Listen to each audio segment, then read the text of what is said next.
Kali ini kita akan membahas mengenai lokakarya sistem otomasi pertanian. Lokakarya ini menerangkan perancangan otomasi pada sistem hidroponik model irigasi tetes. Kualitas nutrisi dan penyiraman tepat guna berdasarkan kelembaban media tanam akan dipantau. Model irigasi ini menghemat air dan bisa dikombinasikan untuk pemupukan atau vertigasi dengan membiarkan air menetes pelan-pelan ke akar tanaman, baik melalui permukaan tanah atau langsung ke akar melalui katup jaringan, pipa, dan emitor. Pak Eri, sebenarnya irigasi tetes itu seperti apa ya Pak ya? Ya, irigasi tetes itu adalah irigasi buatan yang sistemnya memberikan air secara langsung pada zona perakaran tanaman dengan jumlah tertentu. Irigasi tetes itu juga disebut irigasi mikro atau micro irrigation. Nah, konsepnya adalah bagaimana dalam irigasi itu memberikan air dengan jumlah yang tepat untuk tanaman. Berbeda dengan misalkan sistem sprinkler, jadi seperti semburan seperti itu ya. Nah itu kan air bisa saja terlalu banyak, terus bisa menimbulkan mungkin erosi untuk tanah atau media tanamnya. Apalagi yang sistem aliran, sistem parit itu kan lebih debit airnya lebih besar lagi seperti itu. Nah dalam prakteknya irigasi tetes ini bisa juga sekaligus dipadukan untuk memberikan pupuk atau nutrisi tanaman lainnya. Nah ketika itu dilakukan maka namanya menjadi vertigasi, artinya gabungan antara pemupukan dan irigasi seperti itu. Kalau untuk metode ini itu apa ada kelebihan dan kekurangannya ya Pak ya? Ya tentu Bu, setiap sistem pasti memiliki kelebihan dan kekurangan. Nah, kelebihannya diantaranya masalah efisiensi, jadi dia lebih efisien, ya, bisa lebih hemat waktu, kemudian lebih hemat air juga, kemudian hemat energi, kemudian bisa memberikan input secara tepat untuk tanaman, ya, jadi bahannya lebih bisa dihemat.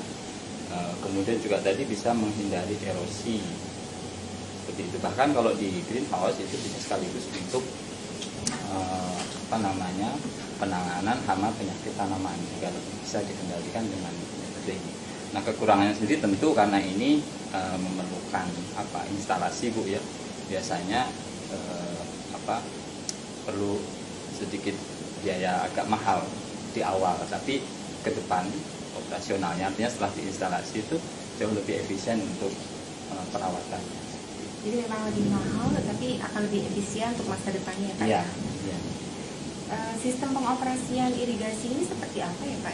Ya, irigasi tetes ini sebenarnya bisa diterapkan baik untuk yang model penanaman hidroponik maupun yang non hidroponik. Kalau awalnya sih justru bukan untuk hidroponik.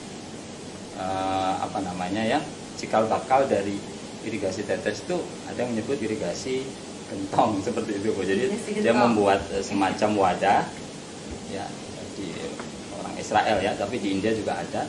Lalu wadah air itu ditanam di dekat tanaman atau pohon itu. Lalu petani memberikan air, memasukkan air di wadah itu. Nah, nanti air itu karena wadahnya itu terbuat dari tembikar ya dulu, jadi masih ada pori-pori, tapi sangat lambat. Jadi keluar, jadi keluar dari wadah itu sangat lambat. Mereka udah bisa memperhitungkan kalau satu wadah itu habis berapa lama. Nanti ketika sudah habis dia isi lagi. Ini 3 isi. Nah, jadi itu yang mendasari lahirnya sistem irigasi tetes. Artinya dilakukan tanpa otomasi kalau untuk satu modelnya. Jadi begitu dinyalakan jadi terus air mengalir. Ada yang sifatnya disikluskan kembali, ada yang tidak. Kalau di lahan biasanya tidak disikluskan, artinya begitu air keluar ya sudah dia akan diberikan ke media tanam, ya setelah itu menyebar kan begitu Bu. Tapi kalau yang untuk hidroponik itu bisa disikluskan. Jadi dari media tanam, biasanya media tanam ini porositasnya tinggi, artinya sangat mudah dilalui air. Lalu nanti di bagian bawah ada penampung, lalu berkumpul lagi di pipa penampung, lalu dikembalikan ke tangki airnya itu. Nanti diputar lagi, begitu seterusnya. Itu yang bersiklus. Nah, yang tadi tanpa otomasi. Kalau dengan otomasi tentunya perlu perangkat tambahan Bu untuk otomasi. Ya, kalau sekarang sih karena banyak yang dikembangkan berbasis IoT ya, maka perlu sensor ya, sensor, kemudian mikrokontroler, kemudian ada aktuatornya yang untuk tindakan, artinya kapan pompa itu harus nyala, kapan harus di off kan ya, seperti itu. Nah, sensornya biasanya karena kaitannya irigasi, itu yang paling banyak digunakan adalah sensor untuk kelembaban tanah atau media tanah seperti itu. Nah, yang lain bisa dipadukan ya untuk lebih lebih tepat untuk pemupukan dan sebagainya. Biasanya ditambahkan sensor lain seperti sensor pH, kemudian sensor TDS, jadi untuk mengukur konsentrasi larutan dalam air yang diberikan. Kurang lebihnya demikian. Baik Pak Heri, terima kasih Pak Heri atas pencerahannya. Begini. Hidup ini. Nah, ini hidup untuk penyiraman air. Terus ini kering. Kalau ini untuk basahnya di sini. Ini untuk basah. Ini untuk keringnya di sini. Kelembapan media tanam, ini untuk TDS, ketiganya sensor, yang kiri sensor kelembapan, yang tengah TDS, yang ini untuk pH, memonitor keasaman larutan.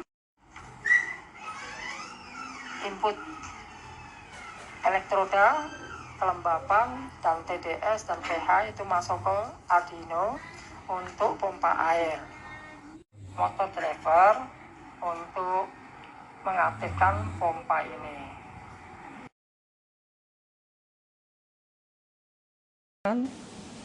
Ini adalah elektroda untuk sensor kelembaban tanah atau media tanam. Nah, dalam sistem otomasinya nanti dibuat perintah batas bawah dan batas atas untuk on off pompanya. Jadi kalau dalam budidaya tanaman, kelembaban tanah medium itu berada di kapasitas lapang. Nah, besarnya adalah minimal 40% atau kisarannya ya antara 40% sampai 70% kadar air pada tanah atau media tanam. Nah, begitu juga dengan sistem otomasi ini nanti diprogram jika sensor kelembaban ini membaca bahwa kelembaban tanah atau media tanam kurang dari 40%, maka dia akan nyala. Ini kita kondisikan simulasi kering. Asumsinya ini 0% kelembaban. Ini kita nyalakan. Nah, jadi pompanya langsung menyala karena sensor membaca bahwa kelembaban medianya itu kurang dari 40%. Nah, nanti pompa ini akan terus nyala, memberikan air ke media tanam. Begitu kondisinya melebihi dari 70%, maka secara otomatis pompa air akan off. Nah, ini kita asumsikan gelas bersih air, artinya kelembaban itu 100%. Nah, jadi langsung sistem otomasinya memerintahkan supaya pompanya off. Ini kondisinya melebihi 70%. Nah, kalau kita angkat, nah ini kan kondisi. Nah, dia kurang dari 40%, dia langsung menyala dan begitu seterusnya.